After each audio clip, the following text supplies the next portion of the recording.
Assalamualaikum warahmatullahi wabarakatuh. Selamat pagi kita semua. Kami dari Fakultas Hukum Prodi Ilmu Hukum kelas C akan melakukan sesi diskusi untuk memenuhi tugas kuliah mata kuliah Bahasa Indonesia dengan dosen pengampu Bapak Abdul Hamid SPD MPD. Di sini sebelum kami melanjutkan kepada sesi diskusi kami, izinkan kami memperkenalkan anggota kelompok kami. Saya Mutia Talib sebagai ketua kelompok dan teman di sebelah saya. Perkenalkan, nama saya Fadila. Perkenalkan, nama saya Muhammad Ridho Imam. Perkenalkan, nama saya Rusweno. Perkenalkan, nama saya Pak Renati. Dan perkenalkan, nama saya Mustian. Sekian perkenalan dari kelompok kami. Di sini kami akan melakukan diskusi dengan materi analisis dan interpretasi teks hukum. Materi yang pertama akan dibahas oleh rekan saya, Fadila.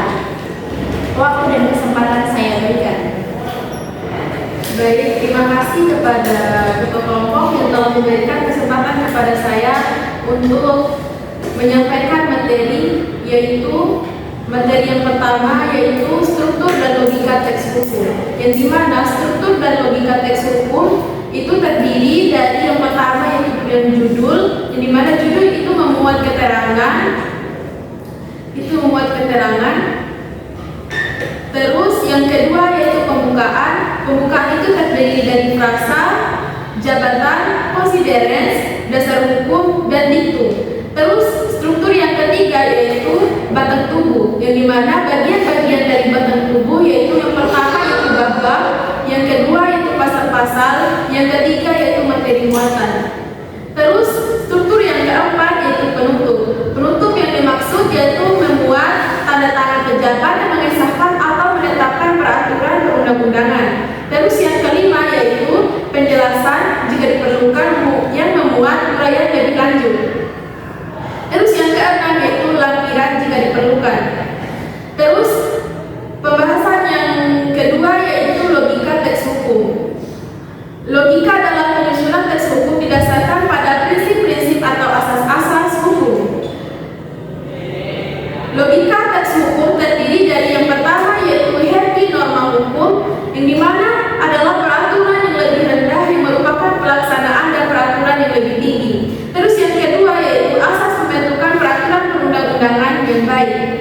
Adapun asas pembukaan, yang pertama yaitu kejelasan tujuan, yang kedua yaitu kelembagaan atau pejabat yang tepat, yang ketiga kesesuaian antara jenis, yang keempat dapat dilaksanakan dan lain sebagainya. Terus yang selanjutnya, materi yang selanjutnya yaitu logika penalaran hukum. Yang pertama yaitu deduktif, yaitu penerapan norma umum yaitu pada pasal undang-undang pada kasus konkret. Terus yang kedua yaitu sistematik, yang ketiga yaitu koheren.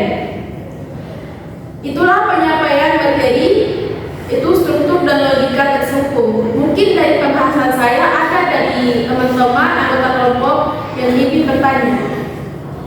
Mungkin dari saya ingin bertanya, struktur hukum terdiri dari pembukaan. Coba Anda jelaskan isi dari pembukaan tersebut seperti frasa. Baik, terima kasih kepada saudara Mustiani yang telah memberikan pertanyaan. Jadi struktur dari teks hukum itu yang pertama itu frasa, yang dimana pembukaan dari frasa itu contohnya itu yaitu dengan nama Tuhan yang Maha Esa, yaitu dengan nama Tuhan yang Maha Esa itu untuk peraturan yang bersifat mengikat. Terus yang pembukaan yang kedua yaitu jabatan pembentuk peraturan, misalnya Presiden Republik Indonesia. Terus yang selanjutnya yaitu considerence, yaitu bagian yang menimbang memuatan landasan fisiologis, sosiologis, dan lain sebagainya. Mungkin itu saja yang dapat disampaikan. Apakah saudara mengerti? Oke.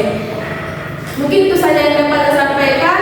Pemateri kedua yaitu akan disampaikan oleh anggota kelompok saya yaitu Murkidah Sali. Kepadanya dipersilakan. Terima kasih atas kesempatan yang diberikan kepada saya. Jadi di sini saya berwenang untuk menyampaikan materi tentang tentang pengertian interpretasi hukum, yang dimana pengertian interpretasi hukum ini itu dibagi menjadi beberapa metode. Yang metode pertama yaitu metode interpretasi gramatikal, yang kedua sistemik, dan yang ketiga teleologis terhadap teks hukum. Jadi di sini saya mengutip dari Sudikno Mertokusumo dan Apitlo dalam bab penemuan hukum. Itu interpretasi atau penafsiran hukum itu merupakan salah satu metode penafsiran mengenai teks undang-undang agar ruang lingkup kaidah dapat ditetapkan sehubung dengan peristiwa tertentu. Mertokusumo dan Pitlo itu mengidentifikasikan 6 metode. Yang pertama itu metode interpretasi gramatikal dan bahasa.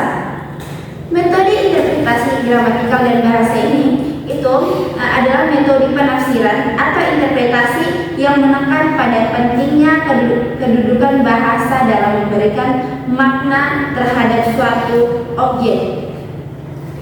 Contohnya itu contoh kontekstual yang dapat digunakan dalam metode ini itu yang pertama adalah noscitur associs, yang artinya suatu perkataan harus dinilai dari ikatan dalam kumpulan-kumpulannya. Dan contoh yang kedua yaitu ejusdem generis, yang artinya perkataan yang digunakan dalam lingkungan atau kelompok yang sama. Dan metode yang kedua adalah metode interpretasi sistematis atau logis. Metode ini merupakan penafsiran hukum yang menafsirkan undang-undang sebagai bagian dari keseluruhan sistem perundang-undangan dalam menghubungkan dengan undang-undang yang lain. Dan yang ketiga itu metode interpretasi historis. Metode interpretasi historis ini adalah metode penafsiran hukum yang menafsirkan makna peraturan perundang-undangan dengan meneliti sejarah pembentukannya. Ada dua macam interpretasi historis, yakni menurut sejarah undang-undang dan menurut sejarah hukum. Dan yang terakhir adalah metode interpretasi teleologis atau sosiologis. Metode ini merupakan suatu penafsiran hukum atau interpretasi yang menetapkan undang-undang berdasarkan tujuan makna kemasyarakatan. Dengan metode ini, undang-undang yang masih berlaku tapi sudah usang diterapkan pada kebutuhan atau kepentingan masa kini. Jadi itu saja penyampaian atau hasil dari materi saya. Mungkin ada teman-teman yang ingin menyangga atau memberikan pertanyaan, saya memberikan waktu dan kesempatan. Baik, saya ingin bertanya, jelaskan perbedaan interpretasi sistematis dan historis. Baik, terima kasih kepada saudara Fakti Renati sudah memberikan pertanyaan kepada saya.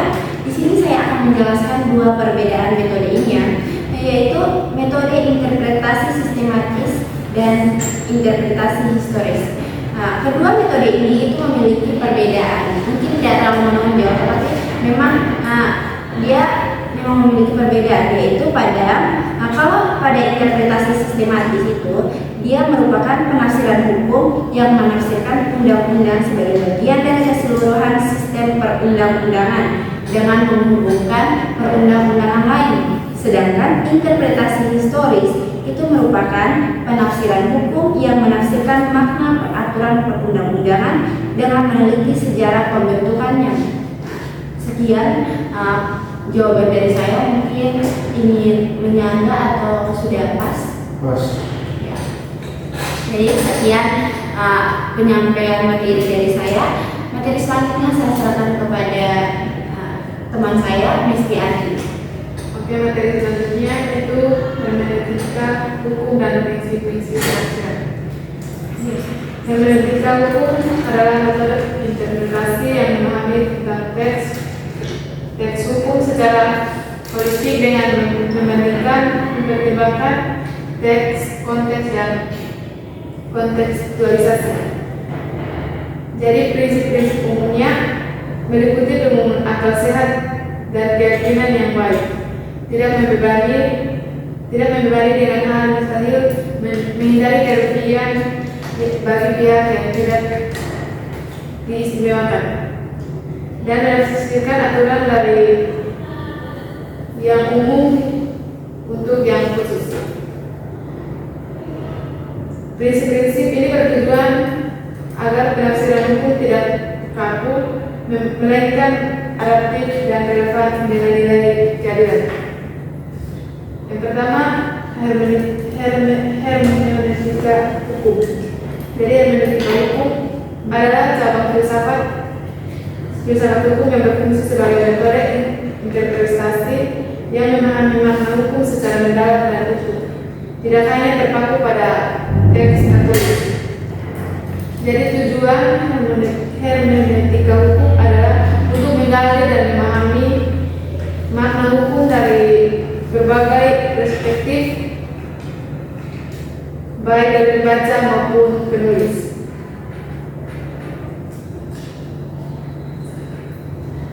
Yang kedua, prinsip-prinsip penafsiran atau hermeneutika penafsiran. Prinsip-prinsip penafsiran hermeneutika hukum. Yang pertama, prinsip keterbukaan dan konteks. Penafsiran hukum harus mempertimbangkan konteks sosial nilai dan dinamika zaman yang tidak teksnya saja. Yang kedua, prinsip akal sehat dan keyakinan yang baik. Interpretasi sehat membutuhkan keyakinan yang baik dan akal sehat dari penafsir. Yang ketiga, prinsip kemustahilan. Yang tidak ada teks hukum dan menuntut hal yang mustahil dilakukan. Yang keempat, prinsip kehati-hatian dan kesenangan. Hak istimewa atau pengutamaan harus ditafsirkan secara hati-hati agar tidak merugikan pihak lain yang memiliki hak yang sama. Yang terakhir, prinsip tujuan dan efektivitas. Penafsiran harus mempertimbangkan tujuan peraturan atau kebijakan untuk menghasilkannya menjadi lebih efektif dan adil. Mungkin ini materi yang saya sampaikan. Mungkin ada teman-teman yang memberikan saran atau pertanyaan waktu dan kesempatan sampaikan. Baik, saya akan bertanya kepada Mesti. Sebutkan salah satu penafsiran.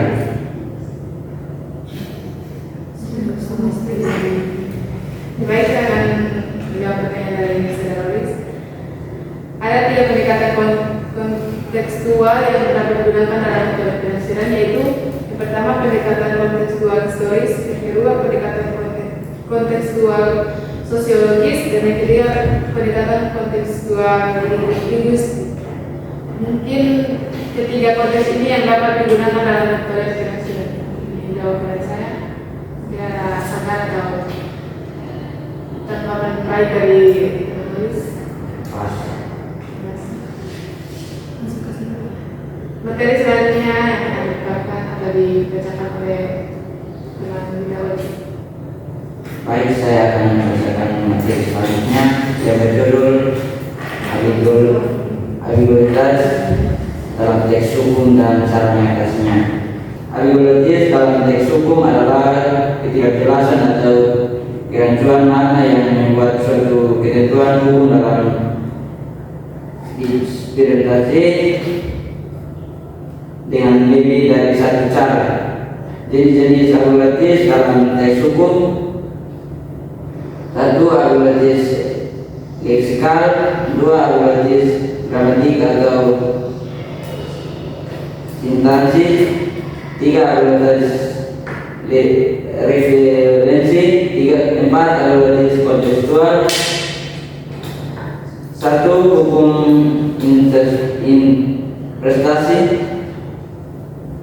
Ini adalah upaya yang dilakukan oleh para ahli hukum dalam hakim untuk menjelaskan makna yang lebih dari makna dari suatu norma yang tidak jelas atau kabur. Penafsiran gramatikal menafsirkan ketentuan hukum berdasarkan makna kata-kata dan struktur bahasa yang digunakan dalam suatu dengan keindahan tata bahasa. Penafsiran sistematis menafsirkan suatu pasal dengan hubungan dengan pasal-pasal yang lain dalam undang-undang yang sama atau undang-undang yang lain. Penafsiran historis mencari makna ketentuan dan melihat sejarah perbuatannya. Sejarah undang-undang historis whoever melihat proses pembentukan undang-undang secara formal. Hukum secara hukum, penafsiran sosiologi atau teologi, penafsiran estetik, penafsiran religius, dan penafsiran argumentur kontrol dan yang terakhir penafsiran analogi. Baik, mungkin ini sedikit materi dari saya, mungkin dari teman-teman ada yang bertanya. Ya, saya atas nama Muhammad Doli ingin bertanya tentang perbedaan ambiguitas referensial dan ambiguitas kontekstual itu mana? Baik, kalau pertanyaan yang berkenaan saya akan menjawab. Perbedaan dari dua ambiguitas referensial perbedaannya Kecuali karena acuan atau rujukan yang tidak jelas dalam teks hukum, sedangkan ambiguitas kontekstual atau intrinsik timbul dari konteks atau situasi dari luar teks hukum itu sendiri yang mengakibatkan ketidakpastian dalam penerapan suatu ketentuan. Baik, ini jawaban dari saya. Mungkin ada. Oke, pas. Dari sekarang melanjutkan materi dari saudara Papi Renati, silakan. Baik, saya akan melanjutkan materi dari yang tadi saudara tulis bacakan, yaitu yang kedua itu perbaikan para progres legalisasi. Cara terbaik untuk menghindari ambiguitas adalah dengan menyusun teks hukum secara cermat sejak awal. Itu ada 3. Yang pertama itu perumusan yang jelas dan spesifisik. Yang kedua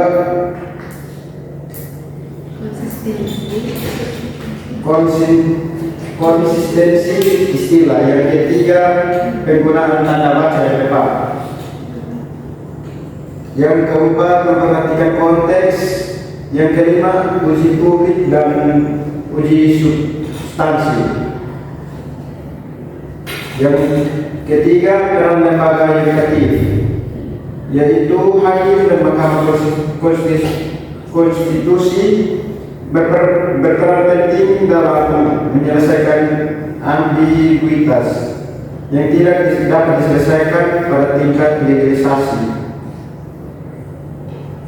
Yaitu ada 3: penerapan doktrin hukum, jurisprudensi, pengujian undang-undang. Baik, mungkin itu penjelasan dari saya. Apakah dari teman-teman ada yang ingin bertanya? Pas, mungkin bisa melanjutkan ke teman Muhammad Goli dengan materi. Ya, perkenalkan nama saya Muhammad Goli Iman. Di sini saya akan menjelaskan peran konteks sosial dalam interpretasi.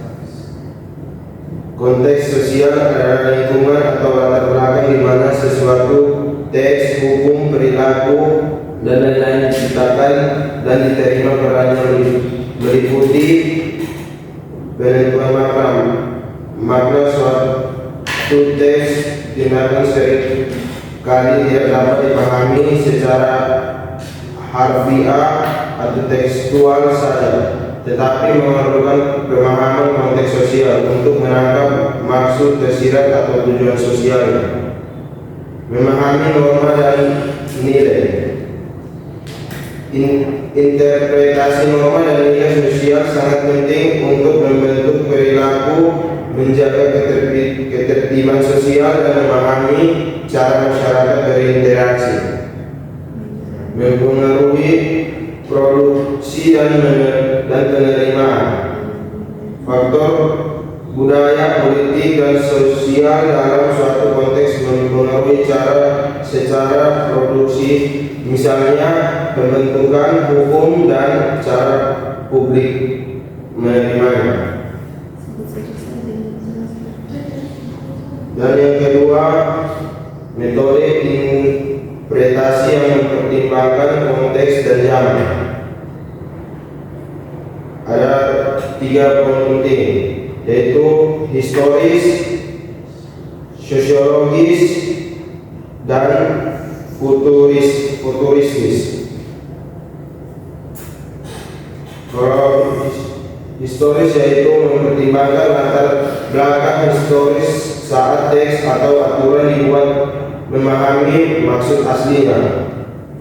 Kalau sosiologis, mengevaluasi bagaimana perubahan sosial mengaruhi interpretasi dari waktu ke waktu dan peran konteks sosial dalam penentuan makna. Dan yang terakhir, futuristis, yaitu mencari pemecahan masalah dalam kerangka aturan yang belum berlaku atau merancang perubahan untuk masa depan, menunjukkan pandangan ke depan dalam interpretasi. Ya, itu saja yang dapat saya jelaskan. Kalau ada pertanyaan, saya berikan pertanyaan. Baik, terima kasih kepada saudara yang telah memberikan kesempatan untuk bertanya. Jadi langsung saja pertanyaannya. Dari yang Anda jelaskan tadi yaitu peran konteks sosial dalam interpretasi. Jadi yang menjadi pertanyaan saya, apa sih yang dimaksud dengan interpretasi? Dimaksud dengan peran konteks. Peran konteks sosial adalah lingkungan atau belakangan di mana sesuatu teks, hukum, dan perilaku diciptakan dan diterima perannya meliputi. Oke. Ya, ada sanggahan dari Bapak? Pas. Oke, terima kasih. Assalamualaikum. Jadi sekian hasil diskusi dari kami. Sebelum kami menutup diskusi kami ini, kami ingin menyampaikan kesimpulan kami ya dari materi-materi yang sudah kami sampaikan. Kesimpulannya yaitu interpretasi hukum merupakan proses yang sangat penting dalam sistem hukum yang bertujuan untuk memahami dan menerapkan norma hukum secara tepat. Dengan adanya interpretasi, ketidakjelasan dalam peraturan perundang-undangan dapat diatasi, serta hukum dapat diterapkan lebih adil dan sesuai dengan tujuan yang hendak dicapai oleh pembuat undang-undang. Oleh karena itu, penting bagi para praktis hukum seperti hakim, advokat, dan akademisi hukum untuk menguasai berbagai metode interpretasi yang ada agar dapat menjalankan peran mereka dengan baik dan efektif. Sekian saja hasil diskusi kami. Wabillahi taufiq wal hidayah. Wassalamualaikum warahmatullahi wabarakatuh. Selamat pagi untuk kita semua.